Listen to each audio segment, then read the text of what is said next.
So once someone has perhaps uncovered some insights around their own pleasure, their own erotic nature, and of course that's a gradual process, right? That might take months or years, but how might they then begin to translate that into communicating with a partner, for example?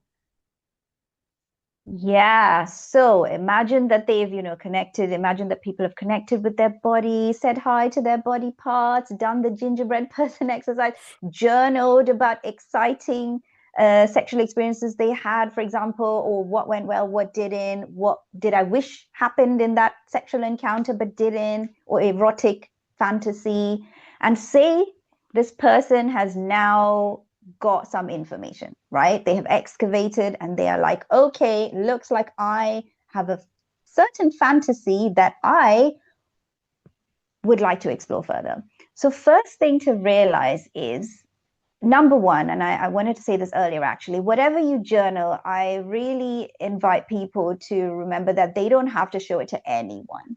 It's their personal thing. They can even destroy it afterwards if they want to, so nobody sees it. It's totally up to you. You don't have to. You can share it if you want, but you don't absolutely don't have to. And second thing is, even if you okay, one more thing I want to say on this is people might have this fear that, oh, if I start writing about my desires and my fantasies, and then I'll know about them, and then I'll have to act on them, right? I'll have to tell my partner or partners or lover or lovers, right? I'll have to tell them. And the answer is no, you don't have to. You don't have to tell anyone. You don't have to act that fantasy out. You can just choose to keep it as a fantasy for yourself, and that's it. That's it, right? However, the other options are you could tell your partner slash partners, lover slash part lovers about it. And you could also enact the fantasy, again, amongst consenting adults. If there's consenting adults who want to act that fantasy out with you, you can absolutely go for it. I say, I mean, I'm recently doing this and almost finished with my sex and relationship coaching certification at the Somatica Institute. And um, one of my mentors there is Shelby, who is a professional dominatrix, and she says, just don't end up in the hospital or the morgue. That is that those are the yeah, those are the rules. So you can do anything as long as you don't end up in the hospital or the morgue. And then my other mentors, Danielle and Celeste, from the same certification, are like, don't get arrested and don't do anything illegal.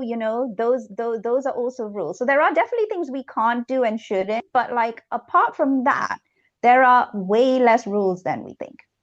So coming back to the fantasy, say you've executed a desire or a fantasy, you can choose to keep it for yourself, or you might communicate that with your partner or lover, for example. And this can be, if you choose to do that, this can be a very vulnerable conversation. Can be, doesn't have to be. But if it's particularly tender and you're worried about how that person might react, if you choose to tell them about it, it's a good idea to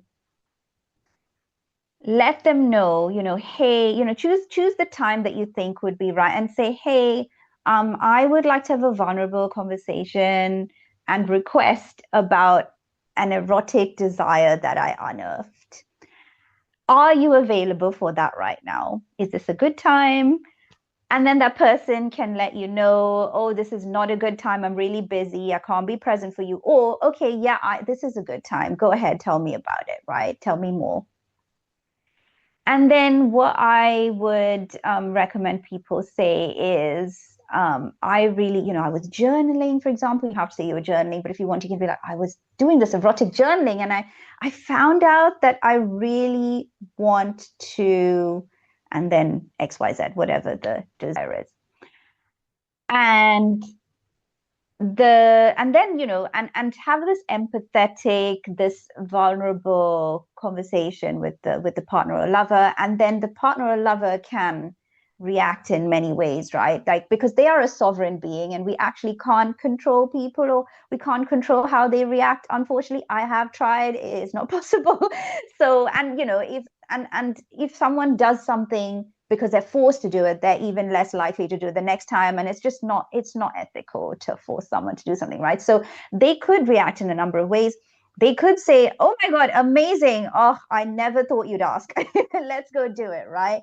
And and again, I should have said, like, the person would be like, oh, this is my fantasy, would you like to enact it with me, or would you like to try that in the bedroom next time, or when we have sex, or an erotic experience. So you might say, yes, let's go, when are you free, right? Let's do it right now, that kind of thing, which is great.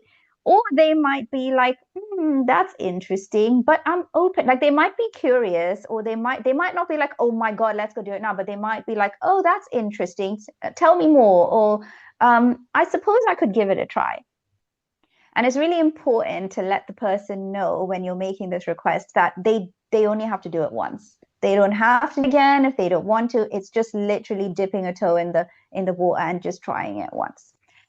And then the other possibility is that they might be like, okay, that's a hard pass for me. I'm not doing that, right? That might be really hard to hear. And we do need to be prepared for disappointment, because it might happen. I'm not saying it will, but it might, because that's another sovereign human being with their own likes and dislikes, preferences, boundaries, and they might not be up for it, and they might not even be up for doing it once, even once. And so then it's about, how do we sit with that disappointment, which can be really hard. And if that's really tough, again, I invite people to work with a professional who can support you in that. But those would be that would be the way to communicate, and then also what kind of responses one might expect as well, and how to deal with that. Does that sort of answer your question?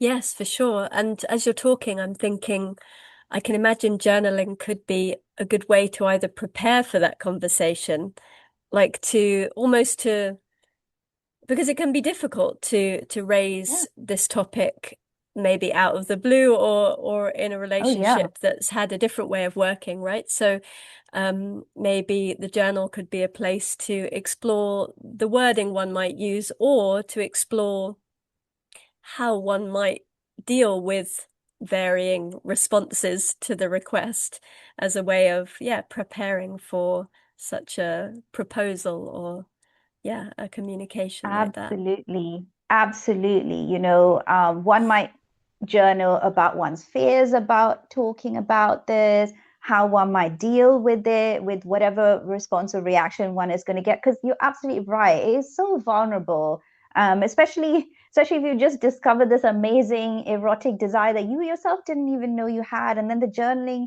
revealed it, and now it's so tender to like reveal it to someone really close to you, and how are they going to react. So journaling can definitely can help with all the big feelings that might come around that as well. And the other thing that could help is role playing.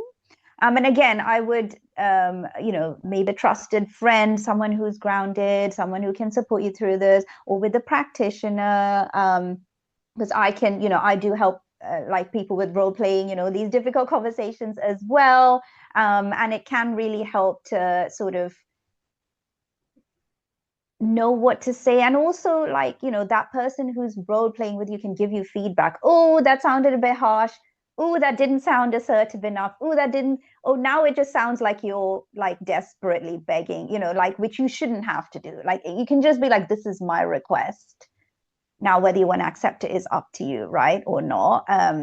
And and sometimes, I mean, this is really hard. Like, if I'm making it sound simple, it's really not. I mean, it can be easy, it can be, but sometimes it can be hard depending on your partner's preferences, etc. So role playing, journaling in order to process those maybe anxieties or fears that are coming up around it are all great.